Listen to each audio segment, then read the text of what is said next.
오늘 함께 보실 하나님의 말씀은 요엘 3장 1절에서 13절입니다. 보라, 그날 곧 내가 유다와 예루살렘 가운데서 사로잡힌 자들을 돌아오게 할 그때 내가 만군을 모아 데리고 여호사밧 골짜기에 내려가서 내 백성 곧 내 기업인 이스라엘을 위하여 거기에서 그들을 심문하리니 이는 그들이 이스라엘을 나라 가운데 흩어버리고 나의 땅을 나누었으며 또 제비 뽑아 내 백성을 끌어가서 소년을 기생과 바꾸며 소녀를 술과 바꾸어 마셨음이니라. 두로와서 수돈과 블레셋 사방아, 너희가 나와 무슨 상관이 있느냐? 너희가 내게 보복하겠느냐? 만일 내게 보복하면 너희가 보복하는 것을 내가 신속히 너희 머리에 돌리리니 곧 너희가 내 은과 금을 빼앗고 나의 진귀한 보물을 너희 순전으로 가져갔으며 또 유다 자손과 예루살렘 자손들을 헬라 족속에게 팔아서 그들의 영토에서 멀리 떠나게 하였음이니라. 보라, 내가 그들을 너희에게 팔아 이르게 한 곳에서 일으켜 나오게 하고 너희가 행한 것을 너희 머리에 돌려서 너희 자녀를 유다 자손의 손에 팔리니 그들은 다시 먼 나라 스바 사람에게 팔리라. 여호와께서 말씀하셨으니라. 너희는 모든 민족에게 이렇게 널리 선포할지어다. 너희는 전쟁을 준비하고 용사를 격려하고 병사로 다 가까이 나와서 올라오게 할지어다. 너희는 보습을 쳐서 칼을 만들지어다. 낯을 쳐서 창을 만들지어다. 약한 자도 이르기를 나는 강하다 할지어다. 사면의 민족들아, 너희는 속히 와서 모일지어다. 여호와여, 주의 용사들로 그리로 내려오게 하옵소서. 민족들은 일어나서 여호사밧 골짜기에 올라올 쯤에 내가 거기에 앉아서 사면의 민족들을 다 심판하려리로다. 너희는 낯을 쓰라. 곡식이 익었도다. 와서 밟을지어다. 포도주 틀이 가득히 차고 포도주 독이 넘치니 그들의 악이 크미로다. 아멘. 오늘 함께 하나님의 말씀을 보시는 가운데 하나님의 절대적인 무조건 있을 심판에 대해서 우리가 함께 읽었습니다.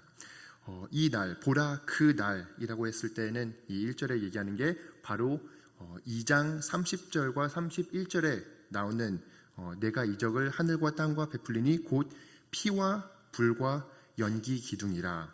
여호와의 크고 두려운 날이 이르기 전에 해가 어두워지고 달이 핏빛같이 변하려니와 라고 얘기하고 있습니다. 이렇게 이 같은 문맥상의 3장 15절에도 내일 있을 말씀에도 해와 달이 캄캄하며 별들이 그 빛을 거두도다 라고 기록하고 있습니다.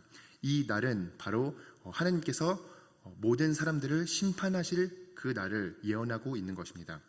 먼저 예수 그리스도께서 십자가에 못 박혀 죽으실 때 그 3시간 동안 어둠의 시간이 있었을 때 그때 하나님은 심판을 주셨습니다. 그게 하나님 안에 하나님을 피난처로 받은 자들에게, 예수 그리스도를 주로 시인하는 자들에 대한 그 모든 죄를 다 심판하시고 다 완전히 죄사하셨습니다. 그렇게 하나님께서 이 심판의 날을 표시하고 있는데 이것은 예수 그리스도의 십자가에 못 박혀 죽으심과 동시에 예수 그리스도께서 다시 재림하셔서 오셨을 때 그 마지막 심판의 날을 포함하고 있는 것입니다. 예수 그리스도 안에 거하지 않은 자로서는 이 심판을 피할 방법이 없을 것이고 이 심판은 각자가 자기의 죄에 대한 대가를 받는 심판이 될 것입니다.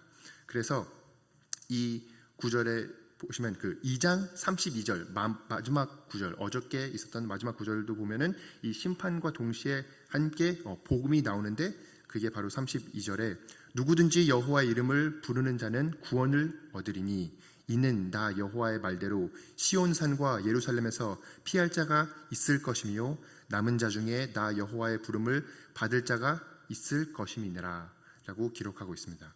그렇게 하나님의 심판이 절대적으로 올 것을 아는 자로서는 우리가 예수 그리스도께 나아가 그 우리의 피난처 대신 예수 그리스도 앞으로 나가야 됩니다. 우리는 그런 성도님들이 되시길 간절히 소망합니다. 이렇게 하나님께서 만국을 모아서 심판할 자리를 여호사밧 골짜기라고 표시를 합니다. 설명을 합니다. 이 여호사밧이라는 것이 하나님이 심판한다라는 뜻이 되는 것이고, 또 14절에도 보시면 사람이 많으며 심판의 골짜기라고도 불립니다. 사람이 많으며 심판의 골짜기에 여호와의 날이 가까움이로다. 그래서 이 심판의 골짜기라고 얘기하고 있고, 영어 성경을 보면은 Valley of Decision, 결정의 골짜기라고도 나옵니다.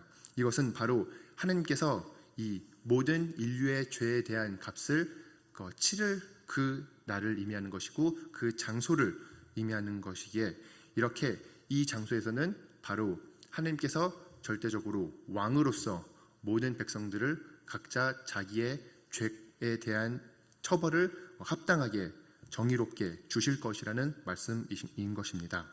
이렇게 이 심판의 골짜기, 여호사밧 골짜기에 모든 인류는 쓰게 될 것입니다. 우리가 하나님을 인정하든 인정하지 않든 하나님이 왕 되심은 부인할 수 없는 사실이고, 하나님께서 왕으로서 모든 사람들을 심판하실 것도 부인할 수 없는 사실인 것입니다. 그렇기에 우리는 우리 하나님을 두려움으로 접근해야 되고, 하나님의 심판을 업신여기지 않고 하나님의 심판이 있을 것을 믿는다면, 그러면 더더욱 우리는 주님 앞에 나가기를 힘써야 되는 것입니다. 이렇게 심판을 하시는 가운데 심판하게 되는 이유들을 포함을 하게 되는데, 여기에는 제비 뽑아 내 백성을 끌어가서 소년을 기생과 바꾸고 소년을 술과 바꾸었다는 것입니다. 하나님께서 내 사랑하는 백성을 업신여기고, 그 업신여기는 이유가 본인의 쾌락을 위해서, 본인이 즐기는 것을 위해서 하였다는 것을 크게 정죄하십니다. 그리고 어떻게 내 소유를, 내 백성을 그렇게 함부로 대할 수가 있느냐라고 하시면서 그 분노에 대한 그 책임을 지게 할 것이고, 또한 동시에 만약에 그들이 보복을 하겠다면 신속히 너희 머리 위에 돌리시겠다고 얘기를 하십니다. 이 구절들에 보면은 세상이 다 집합을 하는 모집을 하고 있는 장면이 나옵니다. 이렇게 모집을 하는 이유는 마치 본인들은 하나님을 대적해서 싸울 거라고 예상을 하고 기대를 하고 있기 때문에 칼날을 만들고 용사로서 약한 자들도 강하다고 생각하면서 하나님 앞에 이제 대적하려고 싸우려고 나옵니다. 그렇지만 그거는 인간의 생각이고 세상의 생각이지, 하나님 앞에서는 이것은 심판의 자리입니다. 전쟁의 자리가 아닙니다. 그렇지만 사람들은 하나님께 따지려고 나오겠지만 결과는 하나님께서는 앉아 계신 하나님께서 이 세상 사람들을 다 심판을 하시게 되실 것입니다.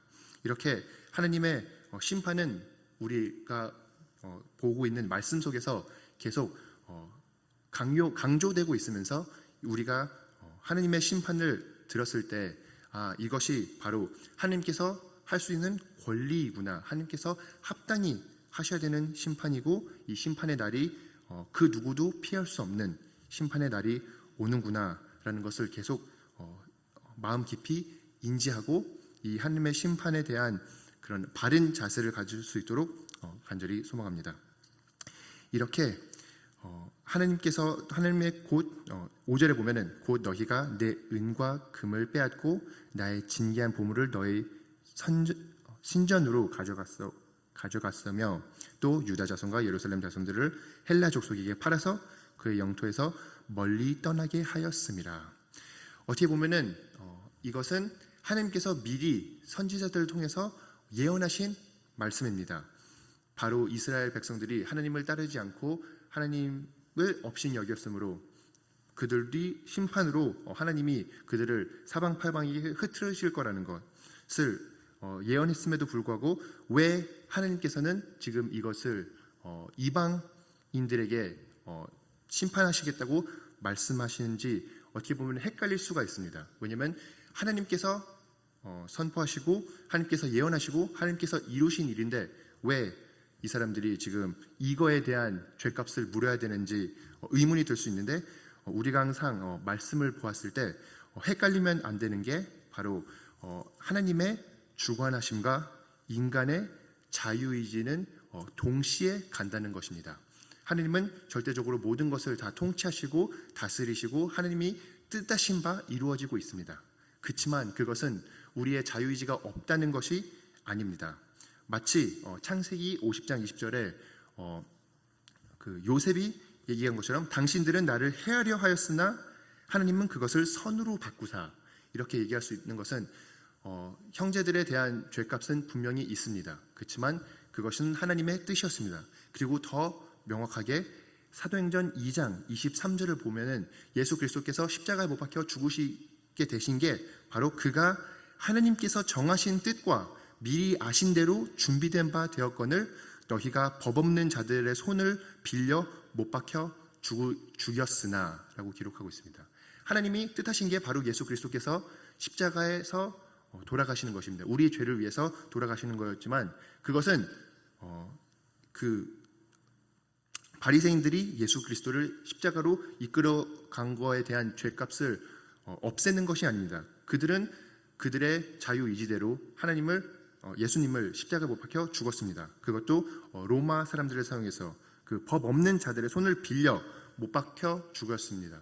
그 죽이는 거에 대한 대가나 죄값은 다 받게 돼 있습니다. 그렇지만 그렇다고 해서 그게 하나님의 통치적인 뜻에서 어긋난 것이 아니라는 것입니다. 그래서 이 두 개는 파라독스라고 부르게 되는데 둘 다 맞는 사실이지만 우리가 성경 말씀을 바로 이해하고 해석하려면 받아들여야 되는 사실인 것입니다. 그래서 우리는 절대로 우리의 삶에 있는 우리의 죄에 대한 그런 어려움이나 그런 힘듦을 겪었을 때 이게 그냥 하나님의 뜻이라고 하면서 업신여기고 오히려 그거를 이렇게 핑계 삼아 없애려고 하지 않고 오히려 하나님의 뜻은 계속 이루어지지만 그것은 우리가 감사하고 찬양해야 될 계기지만 우리는 또한 우리에 대한 죄에 대한 잘못을 회개하고 용서를 빌고 하나님을 더 닮아가기를 힘쓰는 그런 뉴욕 장로교회 교인들이 되시길 간절히 소망합니다. 그래서 이렇게 하나님의 심판의 자리에 서게 될 모든 인류가 비유되고 있는 또 다른 구절이 있으면 바로 시편 2편이 그렇게 기록을 하고 있습니다. 시편 2편은 하나님의 입장에서 이 상황을 보여주고 있는데 이렇게 1절에서 3절부터 먼저 읽어드리겠습니다. 어찌하여 이방 나라들이 분노하며 민족들이 헛된 일을 꿈꾸는가? 세상의 군왕들이 나서며 관원들이 서로 꾀하여 여호와 그의 기름 부음 받은 자를 대적하며 우리가 그들의 맨 것을 끊고 그의 결박을 벗어버리라 하는도다. 이렇게 본인들이 모이면서 본인들이 보습을 쳐서 칼을 만들면서 이렇게 함께 하나님 앞에 나왔을 때는 하나님이 보시기에는 너무나도 어이없는 그림입니다. 어떻게 마치 이 사람들이 하나님에게 뭐를 할 수 있을 것처럼 대적해서 싸워서 이길 수 있을 것처럼 행동하는 것이 너무나도 어리석어 보이는 것입니다. 그래서 오늘 3장 12절에는 민족들은 일어나서 여호사밧 골짜기로 올라올지로다 내가 거기에 앉아서 사면의 민족들을 다 심판하리로다 라고 기록을 하고 있는데 이게 시편 2편 4장에서 6절을 보면 이렇게 기록하고 있습니다. 하늘에 계신 이가 웃으시며 주께서 그들을 비웃으시리로다. 그때 분을 바라며 진노하사 그들을 놀라게 하여 이르시기를 내가 나의 왕을 내 거룩한 산 시온에 세웠다 하시리로다. 그렇게 하나님께서는 이거에 대해서 전혀 당황하시지 않으시고 전혀 이상하게 생각하시지 않으시고 오히려 그들을 놀라게 하신다고 얘기를 하고 계십니다. 그래서 오늘날도 보면은 세상 사람들은 마치 하나님한테 따질 게 엄청 많다는 듯 얘기를 합니다. 마치 본인이 하나님 심판의 자리에 섰을 때는 본인이 하나님을 조사할 것처럼 본인이 하나님을 질문할 것처럼 이렇게 거만한 자세로 나옵니다. 그렇지만 막상 그 날이 왔을 때는 그 누구도 하나님 앞에서 뭐라고 할 자가 없을 것입니다. 그 모든 사람들이 다 자기가 지은 죄들에 대한 눈이 깨어져서 나는 죄인이고 나는 하나님의 심판을 받기에 합당한 자로구나 라는 것이 완벽하게 인지가 되고 깨달게 될 것이고 거기서 결정적인 차이는 이 죄에 대한 이 처벌이 다 지불이 되었는가 지불이 되지 않았는가, 내가 예수 그리스도의 보혈을 믿고 죄사함을 받았는가 받지 않았는가, 그 결정적인 차이밖에 남지 않을 것입니다. 그렇기에 우리는 매순간 더욱더 우리가 예수 그리스도 안에서 예수 그리스도의 보혈로 통해서 받은 그 죄사함이 얼마나 귀한 것인지, 얼마나 우리가 더 소중히 여기고 그 죄사함을 받은 자로서 주님 앞에서 거룩하게 살아가야 될지 더 고민하시고 씨름하시길 간절히 소망합니다. 이렇게 하나님께서 이 심판하시는 날에 13절에 보면 너희는 낯을 쓰라 곡식이 익었도다 와서 밟을지어다 포도주 틀이 가득 차고 포도주 독이 넘치니 그들의 악이 크미로다. 이렇게 포도주를 독으로 표현하고 그들의 악에 대한 심판으로 표현하고 마치 여기서는 추수하는 것을 이 심판으로 비유를 합니다. 하나님께서 그리고 이 포도주 독이 바로 예수 그리스도께서 겟세마네 동산에서 이 잔을 내게서 피하게 하소서, 사람들의 죄에 대한 처벌을 받는 예수 그리스도께서 기도 가운데 그리고 십자가에서 그 포도주를 주었을 때 마셨을 때 그 상징했던 게 바로 이 예수 그리스도가 선택한 자들의 죄를 죄사함하기 위해서 받으신 그 처벌을 의미하고, 여기에 나오는 그런 구절들을 더 예수님께서 깨닫게 해주시고 보여주시게 하시는 것입니다. 그 예수님의 그 포도주를 십자가에서 마셨다는 것은 마태복음 27장 48절, 마가복음 15장 36절, 요한복음 19장 29절에 다 기록이 되어 있습니다. 그래서 이렇게 예수 그리스도께서 그 처벌을 받으셨기에 예수 그리스도 안에 속한 자로선 우리가 구원이 있는 것이고, 이 심판의 날이 세상의 심판이지만 우리의 구원의 날이 되는 것이고, 내일 남은 요엘서에 있는 내용도 바로 이런 심판이 있지만 하나님 안에 속한 자들의 구원도 함께 선포가 되고 있는 것입니다. 그래서 시편 2편 12절로 마무리를 짓겠는데 이렇게 기록하고 있습니다. 그의 아들에게 입맞추라. 그렇지 아니하면 진노하심으로 너희가 길에서 망하리니 그 진노가 급하심이라. 여호와께 피하는 모든 사람은 다 복이 있도다. 아멘. 그렇습니다. 심판의 날은 꼭 오게 됩니다. 회개할 때는 지금입니다.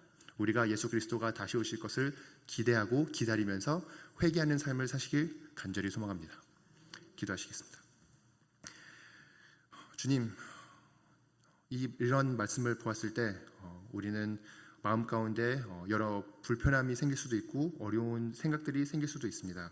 그렇지만 주님이 말씀을 하셨다면, 주님의 말씀에 기록되어 있다면 우리가 이것을 다 받아들일 수 있도록 믿음을 허락하여 주시옵시고, 우리의 죄 가운데, 우리의 교만함 가운데 주님을 더 낮게 보지 않고 업신여기지 않도록 도와주시옵시고, 주님이 약속하신 그 심판의 날을 우리 또한 기대하며 예수 그리스도 안에서 준비할 수 있는 자가 될 수 있도록 주님께서 능력 허락하여 주시옵소서.